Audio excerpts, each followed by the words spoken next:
बिस्मिल्लाहिर्रहमानिर्रहीम। अस्सलाम वालेकुम। ये आपका अपना डिजिटल प्लेटफॉर्म है। मैं तारिक मतीन हूँ। वल्लाहु खैरुल माकिरीन। अल्लाह सबसे बेहतर तदबीर फरमाने वाला है। उसकी तदबीर तमाम तदाबीर की इमाम है और वही बचाएगा मेरे देश को बलाओं से, जो बारिश में शजर से घोंसला गिरने नहीं देता, इंशाअल्लाह। ये जो 6 जज साहिबान ने खत लिखा, खबर आ रही है कि इन 6 जज साहिबान के हवाले से मुबैना तौर पर अब ये रिपोर्ट्स हैं, स्केची डिटेल्स हैं, जिनसे अब एक तस्वीर बनाने की कोशिश करते हैं। ये उस तरह की डिटेल्स हैं कि क्या करना है इस खत पर, इन जज साहिबान के हवाले से क्या करना है, इस बारे में फैसला कर लिया गया है। इसके साथ साथ इस पूरे मामले में, जज साहिबान के इस मामले में पाकिस्तान तहरीके इंसाफ को घसीट लिया गया है।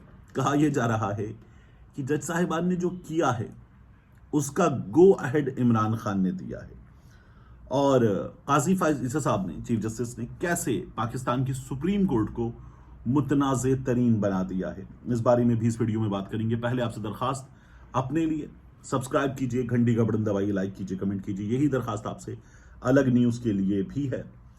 अब इससे पहले कि इन खबरों की तरफ बढ़ें, कुछ लोग बिला मुकाबला, याद रखिएगा लफ्ज़ बिला मुकाबला, सेनेटर्स मुंतखब हो गए हैं। पंजाब में 7 सेनेटर्स, इनमें राजा नासिर अब्बास पाकिस्तान तहरीक इंसाफ सुन्नी इत्तेहाद काउंसिल, इनकी तरफ से हामिद खान साहब बिला मुकाबला सेनेटर मुंतखब हो गए। मोहसिन नकवी साहब, आज़ाद मोहसिन नकवी साहब बिला मुकाबला सेनेटर मुंतखब हो गए हैं।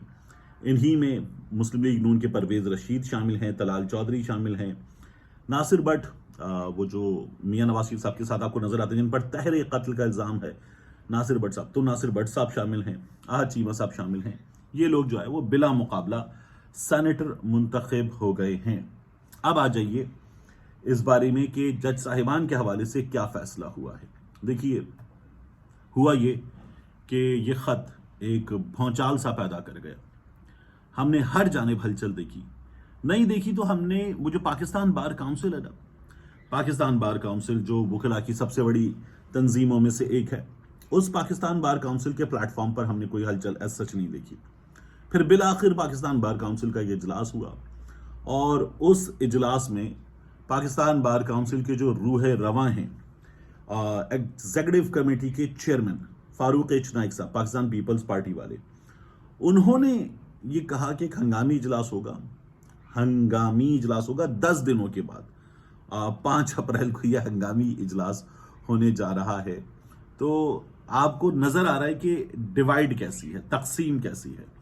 आजम नज़ीर तारड़ साहब, मुस्लिम लीग नून के वकला, पीपल्स पार्टी के वकला का विंग कहाँ खड़ा हुआ है, और दूसरी जानिब जो है पाकिस्तान तहरीक इंसाफ वाले क्या कर रहे हैं। अभी इस हवाले से भी खबर है, वो मैं आपको दूंगा कि पाकिस्तान तहरीक इंसाफ वाले क्या कर रहे हैं। लेकिन हुआ क्या, चीफ जस्टिस काजी फाइज ईसा साहब ने इस मामले पर फुल कोर्ट इजलास, जब आप ये वीडियो देख रहे हैं तो मुमकिन है कि वो खत्म हो चुका हो, फुल कोर्ट इजलास तलब किया। तमाम जज साहिबान उसमें बैठेंगे और इस्लामाबाद हाई कोर्ट के इन जजेस के खत का जायजा लिया जाएगा। अटॉर्नी जनरल जो है, उनकी इस मामले पर चीफ जस्टिस साहब से मुलाकात हुई। मुलाकात के बाद चीफ जस्टिस साहब से जब मुलाकात करके निकले तो अटॉर्नी जनरल साहब ने सहाफ़ियों से गुफ्तगू की, और उन्होंने कहा कि जज साहिबान का ये खत संजीदा, ये मामला बहुत संजीदा है और इसकी तहकीक होनी चाहिए, ये फैसला हुआ है। ये भी कहा गया कि इस मामले पर फुल कोर्ट इजलास जो है वो होने जा रहा है। अटॉर्नी जनरल साहब की तो खबर आ गई, आजम नज़ीर तारड़ साहब की खबर मुझे चैनल्स पे सच नजर नहीं आई। मुलाकात हुई आजम नज़ीर तारड़ मुस्लिम लीग नून की तरफ से, अटॉर्नी जनरल साहब और काजी फाइज साहब, इनकी मुलाकात हुई, वजीर कानून साहब मिले, और इसमें यह मामला जो है वो डिस्कस हुआ। अब जब ये मामला डिस्कस हुआ तो फुल कोर्ट का फैसला हो गया। फुल कोर्ट में क्या निकलता है हमारे सामने आएगा अभी। लेकिन एक साहब हैं वकील, उनका नाम है मियां दाऊद।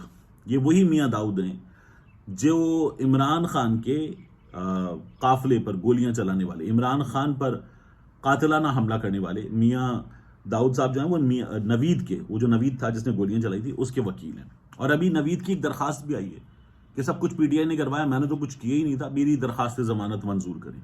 मियां दाऊद साहब वो भी कंटेस्ट कर रहे हैं।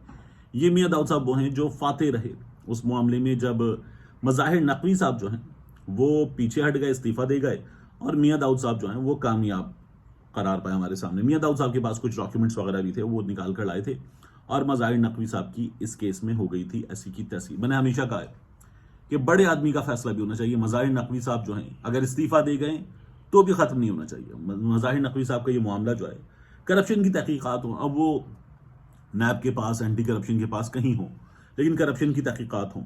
آج ہمیں لوگ بتا رہے ہیں کہ جناب یہ جو سپریم جوڈیشل کاؤنسل ہے, اور میاں داؤد صاحب بھی بتا رہے ہیں کہ سپریم جوڈیشل کاؤنسل تو وہ باڈی ہے جو یہ فیصلہ کرے گی کہ جج کو نکالا جائے یا رکھا جائے. تو مظاہر نقوی صاحب جب استعفیٰ دے گئے تھے تو بھی ان کے خلاف کارروائی ہو رہی تھی, اور ایک پرانی درخواست جو زائد المیعاد تھی اس پر بھی معاملہ آگے بڑھ گیا تھا. تو ہمیں سمجھ میں آتا ہے نا کہ کیا ہو رہا ہے, کیسے ہو رہا ہے. اب میاں داؤد صاحب یہ کہہ رہے ہیں کہ ہوا یہ ہے کہ عمران خان صاحب کا موقف, پاکستان تحریک انصاف ججز کے اس خط پر آ گئی کہ یہ تو ہمارا موقف ہے, یہ تو ہمارا کیس ہے, بالکل ٹھیک ہے. اور یہ سب کچھ ہوا اور عمران خان صاحب کے کہنے پر ہوا ہے, انہوں نے اس کا گو اہیڈ دیا ہے. ایسی ہی باتیں نون لیگ کا جو صحافتی ونگ ہے سوشل میڈیا پر خاص طور پر, وہ بھی کر رہا ہے. یعنی وہ یہ کہتے ہیں کہ ایک سیریز آف ایونٹس ہے, اگر آپ اس کو دیکھیں تو آپ کو سمجھ میں آئے گا کہ کیا ہوا. اس سیریز آف ایونٹس میں ان کے مطابق آپ کو پتہ چلتا ہے کہ پاکستان تحریک انصاف جو ہے اس نے 9 مئی کیا, پاکستان تحریک انصاف نے لابسٹ فرم ہائر کی, ڈونلڈ ڈو والا ناکام ہوا. پاکستان تحریک انصاف یہ بھی یہ دعویٰ کر رہے ہیں, اور یہ باقاعدہ کہہ رہے ہیں, لکھ رہے ہیں, باقاعدہ ویڈیوز میں آ کے بتا رہے ہیں کہ پاکستان تحریک انصاف دھاندلی ثابت کرنے میں ناکام ہوئی. مطلب مریم نواز شریف صاحبہ کا PP 159 الیکشن کمیشن کی ویب سائٹ پر نہیں ہے. اسی طرح سے آپ دیکھیے کہ میاں نواز شریف صاحب کا حلقہ ڈالا گیا, پھر اتار دیا گیا الیکشن کمیشن کی ویب سائٹ سے. کراچی کے حلقے ہیں ہی نہیں فارم 45, اور آپ کہہ رہے ہیں کہ جناب ٹھیک ہے, مطلب کمال ہے, دھاندلی ثابت کرنے میں ناکام ہوگا. اور پوری دنیا کہہ رہی ہے, الجزیرہ کہہ رہا ہے, دنیا بھر کے چینلز کہہ رہے ہیں, مینڈیٹ تھیوز یہ کہہ رہے ہیں جی دنیا بھر میں پاکستان تحریک انصاف دھاندلی ثابت کرنے میں ناکام ہو گئی. وہ ڈونلڈ لو نے بھی کچھ 13 پوائنٹس دیے کہ پاکستان میں انتخابات میں سب کچھ ہوا, اور ہماری حکومت نے, ہمارے اداروں نے یہ کہا پاکستان کے انتخابات پہ, لیکن ان کا کہنا یہ ہے کہ پاکستان تحریک انصاف وہاں پر ناکام ہو گئی. مجھے یہ پتہ چل رہا ہے کہ ان جج صاحبان کو پہلی تو ان کی سرزنش یہ ہوگی کہ آپ نے سپریم جوڈیشل کاؤنسل کو کیوں لکھا, اور ان سے پوچھا جائے گا کہ سپریم جوڈیشل کاؤنسل تو وہ فورم نہیں ہے کہ جہاں پر اگر ISI کی جانب سے دباؤ ڈالا جا رہا تھا تو اس کی تحقیقات ہوں, تو سپریم جوڈیشل کاؤنسل کو کیوں لکھا. اس میں ایک بڑی زبردست چیز ہے. یہ جو خط ہے میری رائے میں, اور میری ایک وکیل صاحب سے سلسلے میں بات بھی ہوئی, انہوں نے بھی یہ کہا کہ یہ خط تو سپریم جوڈیشل کاؤنسل کو جانا بنتا تھا, کیونکہ اس میں چارج شیٹ ہے عامر فاروق صاحب کے خلاف. عامر فاروق صاحب چیف جسٹس اسلام آباد ہائی کورٹ, 2 بار یہ ان کو لکھ چکے تھے جج صاحبان کہ ہمارے ساتھ یہ سب کچھ ہو رہا ہے, لیکن عامر فاروق صاحب کچھ نہیں کر رہے تھے. تو جو کچھ نہیں کر رہے تھے وہ کرنے والوں کے پریشر میں نہیں کر رہے تھے. اس بات کی تحقیقات ہوں, وہ اس لیے نہیں کر رہے تھے کہ وہ اس بارے میں ٹھیک تھے کہ یہ ہو سکتا ہے, بالکل ہو جائے, کوئی پرابلم نہیں ہے اس میں, یا کیا وجہ تھی کہ وہ کچھ بھی نہیں کر رہے تھے. جب آپ کے جج صاحبان بتا رہے ہیں کہ جناب کیمرہ بھی نکل رہا ہے, بندے بھی پریشر میں ہیں, پرابلمز بھی ہیں, تو کیا ہو رہا تھا. تو یہ حقیقت سامنے آنی چاہیے.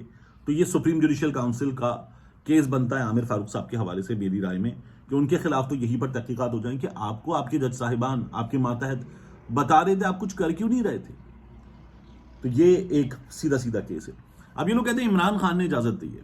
یہ عمران خان صاحب سے ملاقات کا اہتمام کروایا گیا کیونکہ پابندی تھی, اڈیالہ میں سیکیورٹی کنسرنز تھے, بہت ٹھیک ٹھاک تھے, تو عمران خان صاحب سے ملاقات کا اہتمام کروایا گیا. عمران خان صاحب نے ملاقات میں اجازت دی کہ یہ کر دو کیونکہ ہم بار بار ناکام ہو گئے ہیں. اچھا, یہ لوگ یہ بھی سمجھتے ہیں کہ ہم بار بار ناکام ہو گئے, اس لیے یہ کر دو. تو عمران خان صاحب نے اجازت دے دی. ان حالات میں جب سب پریشان ہیں تو آپ کو ایک اور چیز نظر آتی ہے. وہ کیا نظر آتی ہے کہ فاروق ایچ نائک صاحب 10 دن کے بعد 5 اپریل کو ایگزیکٹو کمیٹی کا اجلاس ہونے جا رہا ہے, ہنگامی حالات میں, ٹھیک ہے.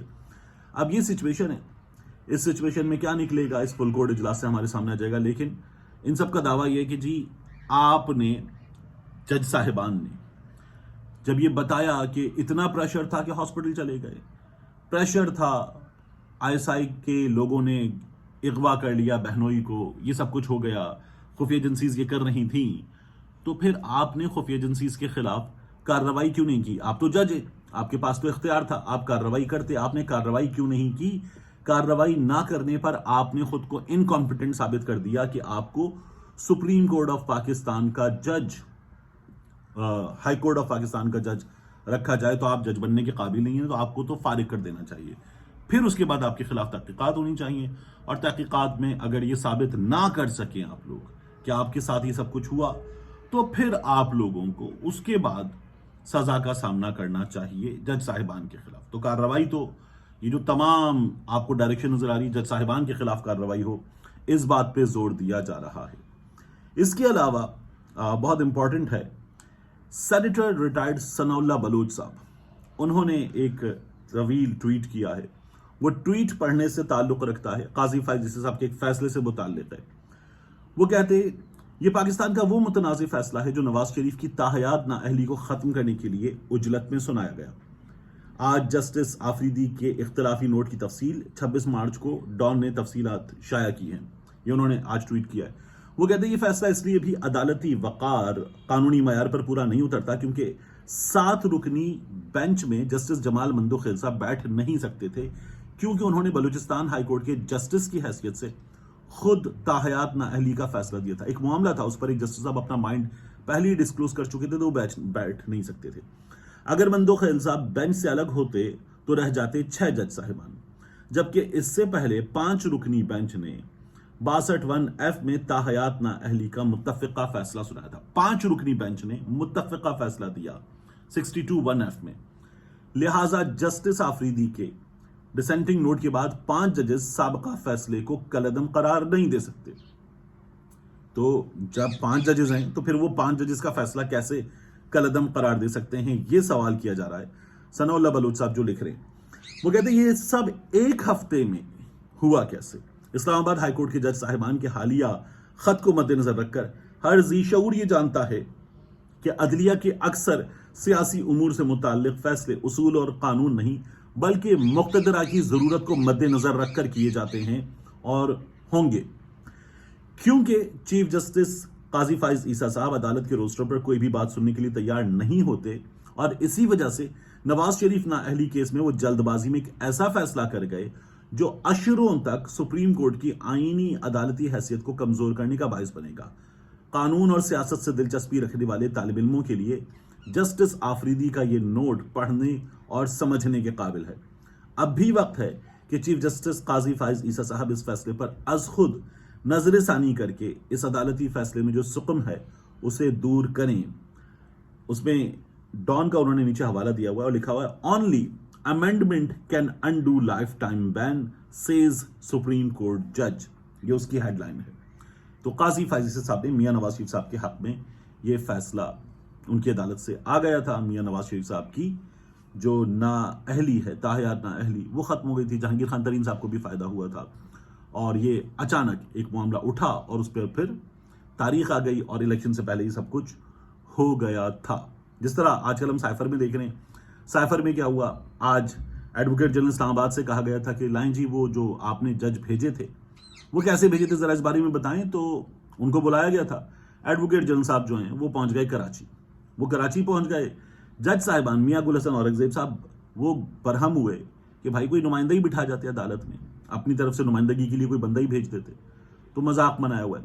पहले 18-18 घंटे समात होती है कि बंदे को सजा दो, और मुखालिफिन के वकील से कहा जाता है कि इसका केस लड़ लो, मुलजिम का केस लड़ लो, और उसके बाद जब अदालत आपसे सबूत मांगती है तो आप फिर यहां से वहां अदालत से भागते हुए नजर आते हैं।